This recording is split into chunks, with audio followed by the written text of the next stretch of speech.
Bonjour, on se retrouve une nouvelle fois comme promis. Combien d'ONG ou associations font tout ou veulent tout faire à la fois pour facilement accéder au financement? Quand je dis tout, vraiment tout. Santé, éducation, environnement, droits de l'homme, pauvreté, lobbying, bref, la liste est longue. La spécialisation étant un pilier fondamental de la structuration organisationnelle, cette vidéo est consacrée à la spécialisation de ton ONG ou de ton association, dans laquelle je te donne des conseils pratiques. Je suis Oumar Diané, spécialiste en développement organisationnel et bienvenue sur ma page.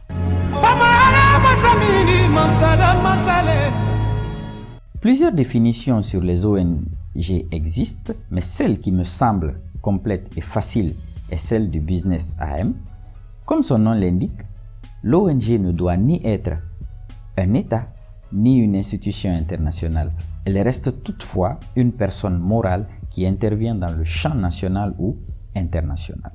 Une organisation non gouvernementale doit répondre à 4 critères fondamentaux: l'indépendance financière, l'indépendance politique, la notion d'intérêt public de son action, le but non lucratif de son action.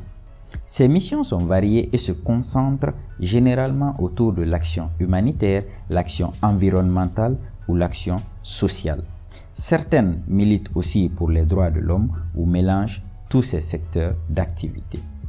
Je reviens sur la dernière expression, certaines mélangent tous ces secteurs d'activité. Et c'est le problème, ou disons le phénomène actuel chez plusieurs organisations ou associations qui veulent coûte que coûte faire une intervention à 360 degrés pour facilement accéder à des financements. Entre nous, posons-nous la question de savoir, est-ce qu'une ONG ou une association à elle seule peut régler tous les problèmes d'une localité? Non, et évidemment non. Voici pourquoi votre ONG ou association ne peut pas tout faire. Prenons l'exemple dans le cadre de la protection des enfants. Vous avez un champ très vaste. L'accès à la santé, l'accès à l'éducation, la lutte contre la déscolarisation, les violences basées sur le genre dont sont victimes les enfants. En environnement, vous avez la promotion des énergies renouvelables, impact des mines sur l'environnement, la prévention de catastrophes naturelles, plaidoyer et lobbying sur les politiques et les lois. Et chacune de ces sous-catégories est vaste si vous cherchez à les détailler. Le monde actuel prône la spécialisation pour une très bonne efficacité. C'est pourquoi vous trouverez des individus spécialistes d'un pays, d'une matière, d'un phénomène ou d'un type d'insecte. De conseils, voici des points que je te donne pour facilement spécialiser ton ONG ou ton association. Tout commence par le choix des objectifs. Bien que certaines associations sont créées pour une raison imminente bien déterminée, les objectifs ne doivent jamais dépasser 4. Dans les 4 objectifs maximum que vous allez vous fixer ou que vous vous fixez, vous pouvez toucher 2 domaines à la fois, mais en déterminant une liaison franche entre eux et non sauter du coq à l'âne. Exemple, si vous voulez vous spécialiser dans l'éducation des enfants et que l'environnement vous préoccupe, alors l'un de vos objectifs sera d'éduquer les enfants à la préservation de la nature. Ou un autre objectif sera de faire du plaidoyer pour des politiques et lois en faveur de la protection des enfants contre les effets du réchauffement climatique ou contre les exploitations minières. Mais attention, tous vos objectifs ne doivent pas jouer à ce jeu de combinaison pour vous attaquer à 1000 domaines à la fois, ce qui serait très dangereux. Un dernier conseil, après la création d'ONG ou de l'association, beaucoup se focalisent à concevoir des projets et chercher à accéder à des financements externes. Et vous oubliez tous le plus important. Je dis bien le plus important. Voici. Si vous êtes visionnaire et proactif, le projet interne de renforcement de capacité de votre association ou ONG doit être la priorité.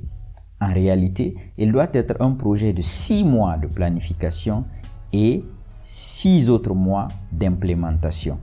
Durant les 6 premiers mois, vous devez faire un document d'analyse de l'environnement, connaître le contexte, les opportunités liées à votre domaine d'intervention, les barrières, le contexte juridique, les politiques, stratégies et plans nationaux relatifs au domaine. Par la suite, faire une analyse de vos capacités actuelles et la comparer aux attentes du domaine et des politiques et plans nationaux en vigueur. De ces deux analyses, vous pourrez facilement élaborer un plan stratégique sur 3 ou 5 ans. Mais retenez que la planification stratégique ou le plan stratégique est le processus par lequel une organisation décide où elle veut aller et pourquoi, puis choisit parmi différentes lignes de conduite possibles celle qui maximisera ses chances d'y parvenir. Le plan stratégique ne doit pas être moins de 3 ans car il serait trop mécanique et pas plus de 5 ans car au-delà, personne ne maîtrise l'avenir. Pour précision, ce plan stratégique doit être divisé en 2 grandes parties. Une première partie consacrée à vos capacités internes et la seconde aux attentes du domaine d'intervention ou besoins de vos cibles.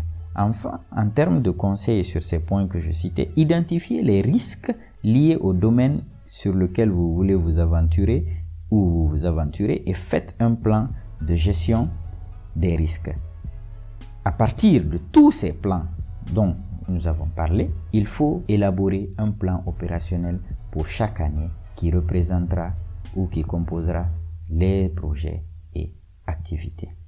Pour conclure, comprenez qu'il ne sert à rien de courir derrière les financements alors que si vous avez plus de 2 projets, votre faible capacité organisationnelle vous fera échouer dans la gestion. Et même si vous recrutez une équipe externe, elle abandonnera ou le contrôle vous échappera parce que vous n'êtes pas organisé et n'avez aucune rigueur de planification.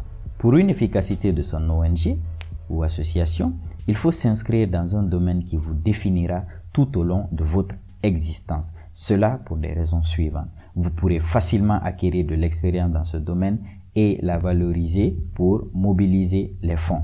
Vous pouvez facilement mobiliser ou créer de l'expertise au sein de votre ONG et lorsqu'il faut recourir à une ONG ou association capable de mettre en œuvre efficacement un projet dans votre domaine, vous serez en tête de liste. J'espère que cette vidéo t'aidera, alors partage-la, abonne-toi et active la cloche de notification et à bientôt pour une autre vidéo. Bienvenue dans mon univers.